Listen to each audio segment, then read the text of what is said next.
Hello friends, the title of the video is Globalization and Bird Flu. Bird flu is also called avian influenza. It is a viral infection that can affect not only birds but also humans and other animals. Most forms of virus are restricted to birds.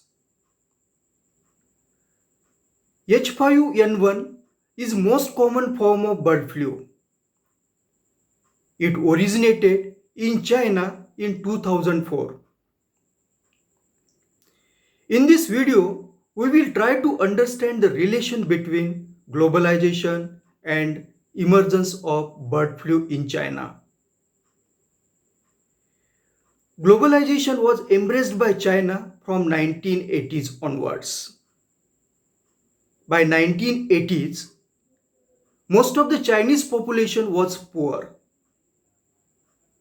They are mostly non-vegetarian.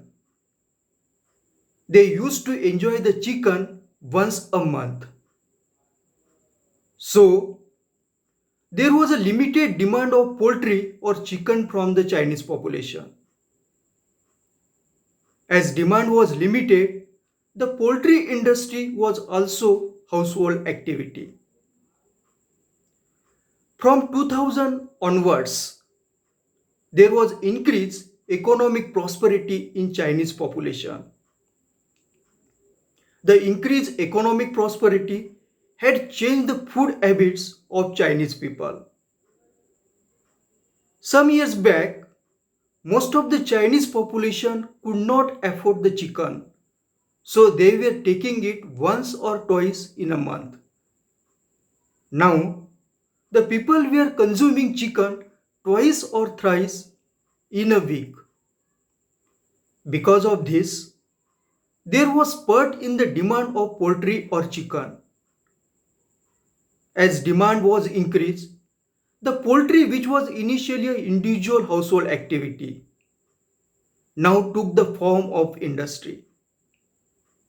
The large poultry farms were set up to meet the demands of poultry or chicken.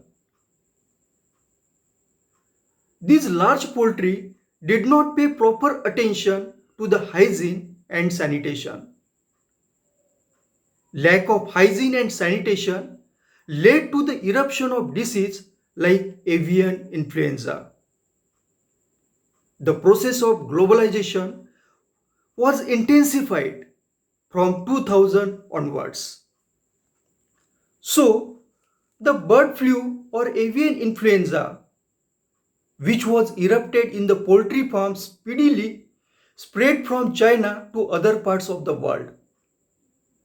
To conclude, the globalization is continuously changing the global scenario of health system.